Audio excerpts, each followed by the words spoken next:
Chapitre 106 La jambe d'Achab. La précipitation avec laquelle le capitaine Achab avait quitté le Samuel Enderby de Londres n'avait pas été sans porter atteinte à sa personne.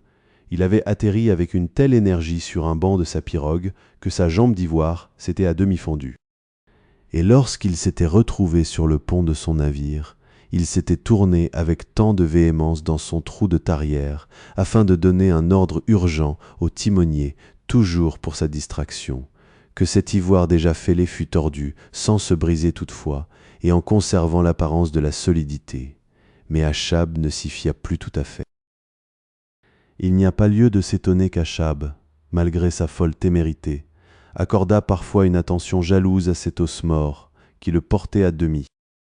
Peu de temps avant que le Pequod ne quittât Nantucket, on l'avait trouvé une nuit, gisant sans connaissance, à la suite de quelque accident ignoré, inconcevable et inexplicable selon toute apparence. Sa jambe d'ivoire violemment rompue lui avait transpercé l'aine comme un épieu et l'atroce blessure ne guérit qu'à grand-peine. Il ne manqua pas sur le moment, dans sa démence, de considérer l'angoisse douloureuse du présent comme l'enchaînement d'un malheur plus ancien, et il comprit trop clairement que, semblable au plus venimeux serpent des marais perpétuant aussi irrévocablement sa race que le plus doux chanteur des bocages, la joie et le malheur engendrent leur pareil.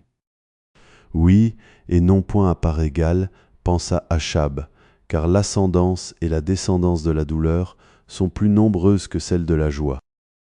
Cela sans parler d'un certain enseignement sacré voulant que les plaisirs naturels n'enfantent pas pour l'autre monde, mais qu'ils soient suivis au contraire par la morne stérilité du désespoir de l'enfer, tandis que de coupables souffrances perpétuent pour l'éternité une race douloureuse par-delà la tombe, ce qui ne semble pas équitable si l'on creuse le problème. En effet, pensait Achab, cependant que les plus grands bonheurs humains sont toujours empreints d'une secrète mesquinerie, les grandes douleurs ont un sens mystique qui donne parfois à l'homme la grandeur de l'archange. C'est une conclusion que ne saurait démentir aucune piste suivie.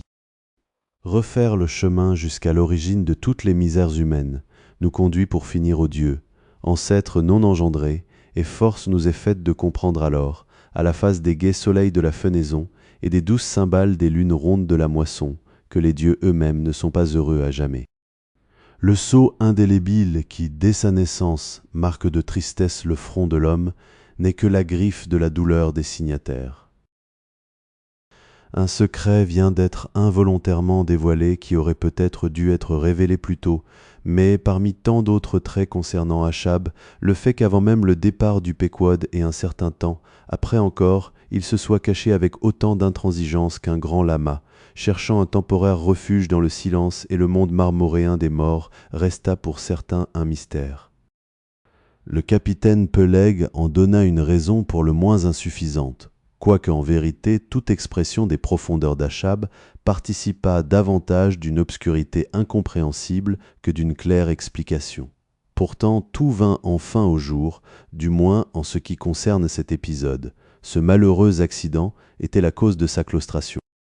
Aux yeux du cercle toujours plus étroit, toujours plus fermé de ceux qui, à terre, avaient le privilège de pouvoir l'approcher quelque peu, aux yeux de ce cercle timoré, cet accident, sur lequel Achab garda sombrement le secret, revêtit un caractère de terreur surnaturelle, de sorte que tous, dans la ferveur qu'ils lui portaient, s'accordèrent, dans la mesure du possible, à taire ce qu'ils en savaient. C'est pourquoi il se passa longtemps avant qu'il s'en répandît quelque chose à bord du Pequod. Quoi qu'il en soit, laissons là les conciles invisibles et ambigus des puissances de l'air, des princes vengeurs ou des potentats du feu, qu'ils aient eu ou non affaire au terrestre Achab. Dans la circonstance présente, il prit des mesures simples et pratiques et fit appel au charpentier. Lorsque celui-ci se présenta devant lui, il lui ordonna de se mettre sans délai à la fabrication d'une nouvelle jambe et demanda au second de veiller à lui procurer clous et chevilles en ivoire de cachalot et de le mettre à même de choisir soigneusement, dans tout ce qu'il en avait été accumulé à bord depuis le début de la campagne, la matière première la plus solide et la plus fine de grain. Cela fait, le charpentier reçut l'ordre de terminer la jambe pour la même nuit et de se procurer tous les accessoires nécessaires, indépendamment de ceux qu'on pourrait prélever sur la jambe suspecte encore en usage. En outre, ordre fut donné de monter la forge de la cale où elle dormait, et pour gagner du temps, le forgeron fut prié de se mettre sur le champ à forger toutes les pièces de fer paraissant nécessaires. Chapitre 1007 Le charpentier. Assieds-toi en sultan parmi les lunes de Saturne et considère un homme seul. Dans son essence, il t'apparaîtra merveille, grandeur, misère. Du même endroit, prends l'humanité dans son ensemble, et tu croiras voir un nombre incalculable de copies faites en série, répétition dans le temps et dans l'espace, inutiles pour la plupart. Si humble qu'il fût, et loin d'être un exemple de l'esprit humain, le charpentier du Pécaude n'était pas un duplicata. C'est pourquoi le voici qui entre en scène. Comme tous les charpentiers de bord, et plus particulièrement ceux des baleiniers, il avait, sans autre formation, l'expérience pratique de nombreux métiers voisins du sien propre. Le métier de charpentier était la souche et le tronc de l'adresse manuelle dans tout ce qui, de près ou de loin, faisait usage du bois comme matériau auxiliaire. Mais le charpentier du Pécaude était de plus remarquablement adroit pour toutes les réparations de fortune délicates, sans cesse, nécessaires à bord d'un grand navire, au cours d'un voyage de 3 ou 4 ans dans des mers sauvages et lointaines. Sans parler de la promptitude avec laquelle il exécutait les travaux, lui incombant normalement. Réparation des baleinières éventrées, des espars fendus, réfection d'avirons défectueux, insertion de vers morts dans le pont, remplacement de gournables dans les bordages, et toutes ces autres besognes diverses relevant de son art. Il avait de plus une surhabileté et des dispositions à la fois utilitaires et permettant de satisfaire les caprices des autres dans des domaines parfaitement opposés. La grande scène où il tenait ses rôles si divers, c'était son établi, une longue table, lourde et grossière, garnie de plusieurs étaux de bois et de fer de tailles variées, et en tout temps, sauf quand on travaillait sur une baleine amarrée par le travers contre des fourneaux. Un cabillaud est-il trop épais pour s'insérer aisément dans son trou? Le charpentier le pince dans l'un de ses étaux, toujours prêt, et aussitôt le lime. Faisait-on prisonnier un oiseau de terre égaré à l'étrange plumage? Des fanons polis deviennent des barreaux, de l'ivoire de cachalot des traverses, et le charpentier lui fait une cage en forme de pagode. Un canotier se foule-t-il le poignet? Le charpentier lui mixionne une lotion adoucissante. Stubb désire-t-il ardemment que soient peintes des étoiles vermillon sur les pelles de tous ses avirons? Le charpentier les serre l'un après l'autre dans son gros étau de bois et les orne d'une constellation symétrique. Prend-il à un matelot la fantaisie de porter des boucles en os de requin? Le charpentier lui perce les oreilles. Un autre a-t-il mal aux dents? Le charpentier sort ses tenailles et l'invite en y frappant de la main à s'asseoir sur son établi. Mais le pauvre diable, indocile, grimace de douleur à l'avance, quand le charpentier, dévissant largement son étau, lui signifie d'y immobiliser sa mâchoire pour l'extraction. Ainsi, ce charpentier était prêt à tout, avec une égale indifférence et un manque égal de respect pour tout. Il tenait les dents pour des morceaux d'ivoire, les têtes pour de simples poulies de guinderesse, les hommes eux-mêmes pour des cabestans. Des talents si variés, sur un éventail aussi vaste, une telle adresse et une telle activité laisseraient croire à une vivacité d'intelligence peu commune. Ce n'était pas précisément le cas. Cet homme se distinguait surtout par son flegme impersonnel.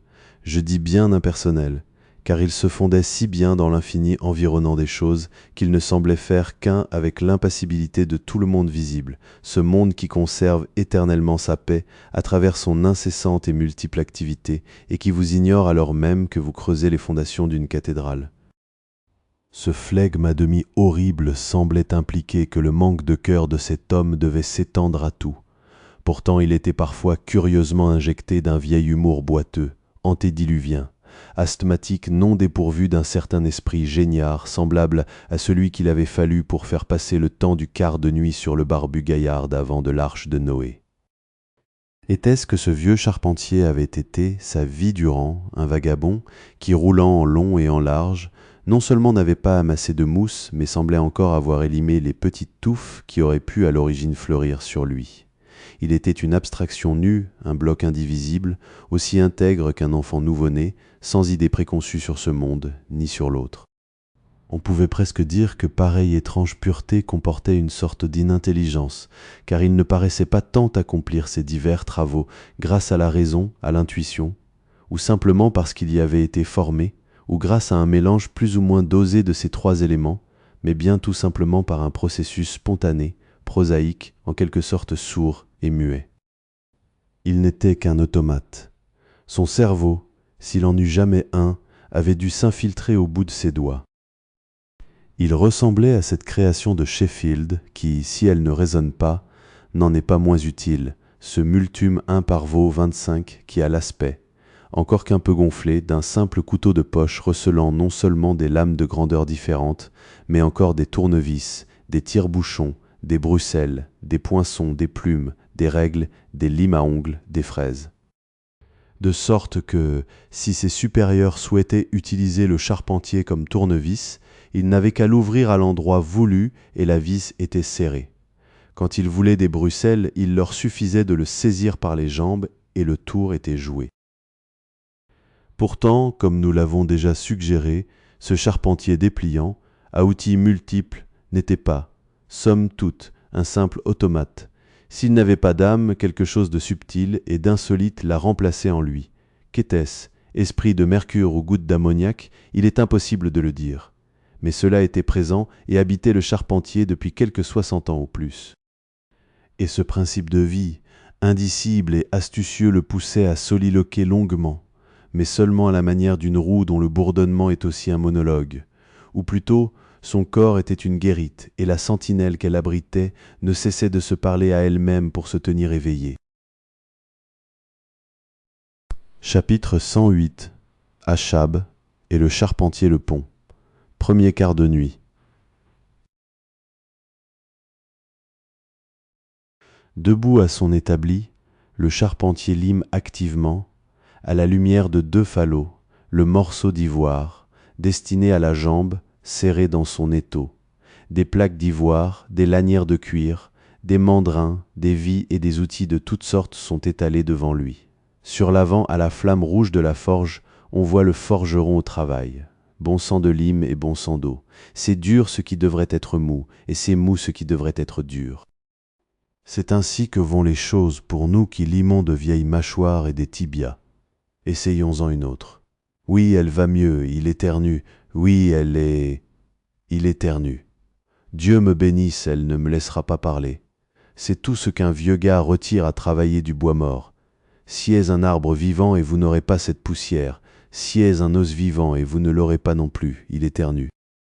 Allons, allons, vieux smut, aide-toi, prends cette virole et cette boucle à vie, je vais en avoir besoin tout de suite. C'est encore une chance. Il éternue, qu'il n'y ait pas de rotule à faire, ça aurait été embarrassant, mais un simple tibia. Ma foi, c'est aussi facile à faire qu'une perche à houblon, seulement j'aimerais lui donner un bon fini.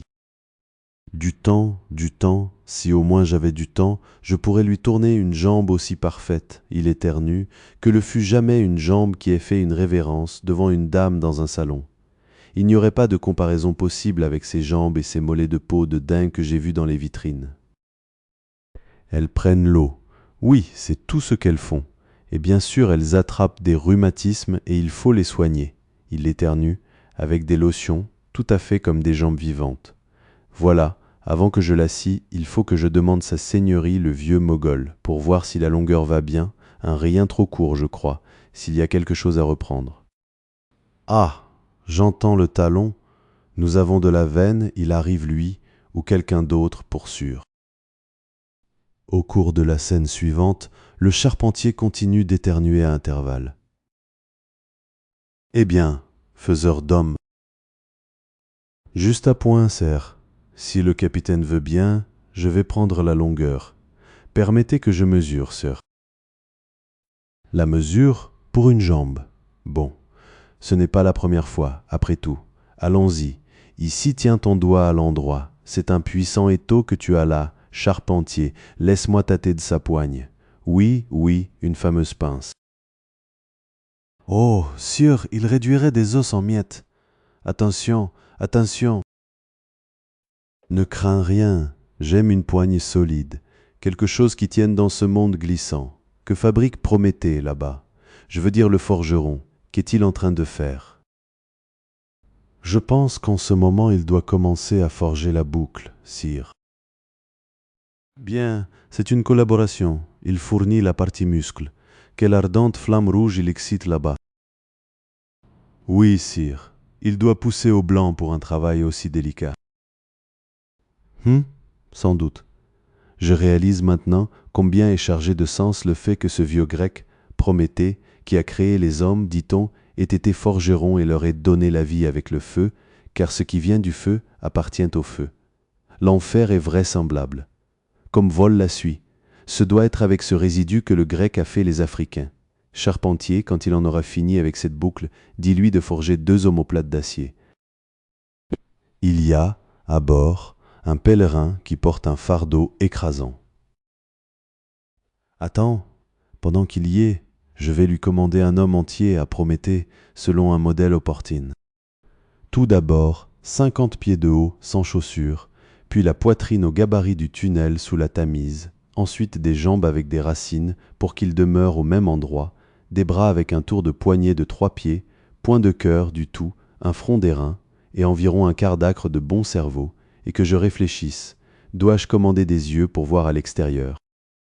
Non, mais une lucarne sur le dessus de la tête afin que la lumière y pénètre. Voilà, prenez commande et file.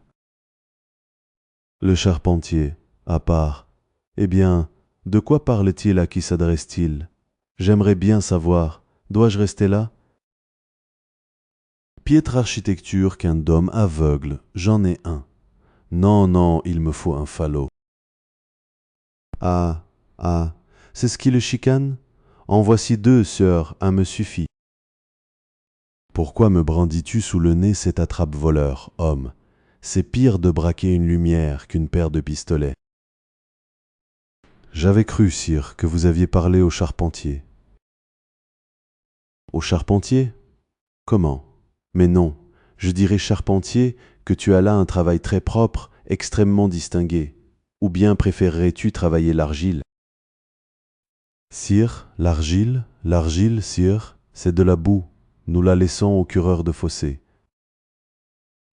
Le gaillard blasphème. Qu'as-tu à éternuer?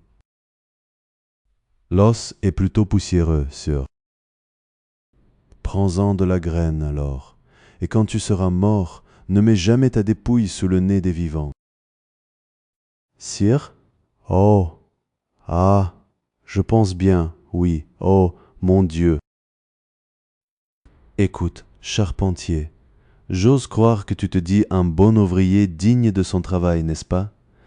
Eh bien, ce qui parlera en ta faveur, c'est que je continue à sentir une autre jambe là où tu auras ajusté celle que tu fais, c'est-à-dire charpentier ma vieille jambe perdue de chair et de sang, veux-je dire. Ne peux-tu pas chasser le vieil Adam? En vérité, sire, je commence à y comprendre quelque chose. Oui, j'ai entendu dire des choses curieuses à ce sujet, sire, et comment un homme dématé ne perd jamais entièrement le sentiment de son vieil espar, mais qu'il y sentira des picotements parfois. Puis-je humblement vous demander s'il en est ainsi, sire? Il en est bien ainsi, homme. Tiens, mets ta jambe vivante là où autrefois se trouvait la mienne, et maintenant l'œil n'y voit qu'une jambe, 2 en voit l'âme toutefois. Là où tu sens vibrer la vie, là exactement là, à un cheveu près, je la sens. N'est-ce pas une énigme? Je dirais humblement que c'est une question embarrassante, sire. Chut alors.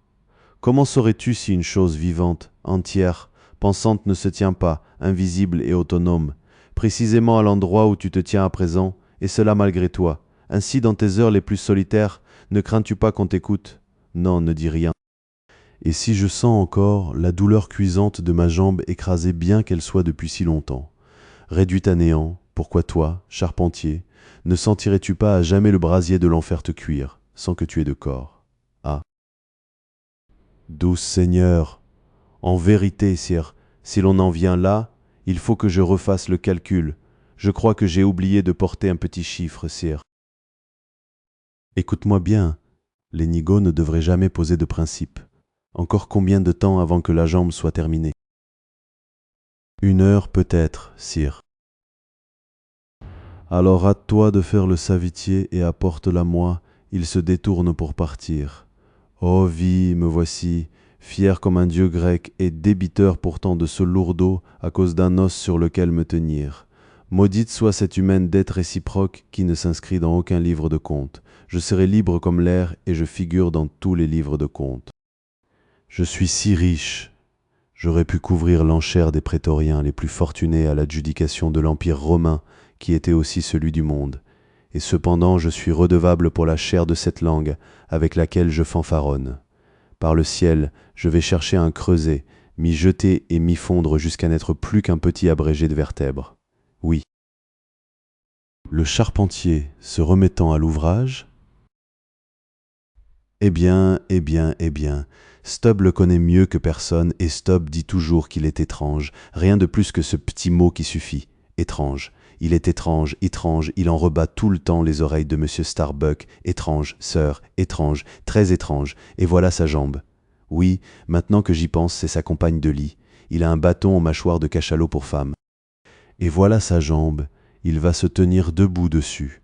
Qu'est-ce que c'était déjà que cette histoire d'une jambe se tenant en 3 endroits et de ces 3 endroits se tenant dans un seul enfer? Qu'est-ce que c'était? Oh, je ne m'étonne pas qu'il me regarde avec un pareil mépris. Il me vient parfois des idées curieuses qu'ils disent, mais c'est seulement par hasard. Aussi, un petit Rabelais comme moi ne devrait pas se risquer à s'aventurer en eau profonde avec de grands capitaines érons. L'eau vous arrive bien vite au menton, et on crie bien fort pour le canot de sauvetage, et voilà la jambe éronnière. Pour surlongue et fine. Pour la plupart des gens, une paire de jambes dure une vie entière, et ce doit être parce qu'ils s'en servent avec clémence, comme une vieille dame au cœur tendre se sert de ses vieux chevaux de carrosse rondelet. Mais Achab ne ménage pas sa monture. Voyez, il a mené une jambe à la mort et il a rendu l'autre boiteuse pour la vie, et maintenant il use jusqu'à la corde des jambes en os. Hola, dis donc, Smut, aide-toi un peu avec ces vis et finis-en avant que le gars de la résurrection ne vienne réclamer à coups de trompette. Toutes les jambes vraies ou fausses, comme les hommes des brasseries font la tournée de ramassage des vieux tonneaux pour les remplir à nouveau. En voilà une jambe. Elle a l'air d'une jambe vivante limée jusqu'au noyau. Il se tiendra debout dessus demain. Il y mesurera la hauteur des astres et se mesurera à eux. Oh là, j'ai failli oublier la petite plaque ovale d'ivoire poli, sur laquelle il calcule la latitude. Oui, à présent le ciseau, la lime et le papier de verre.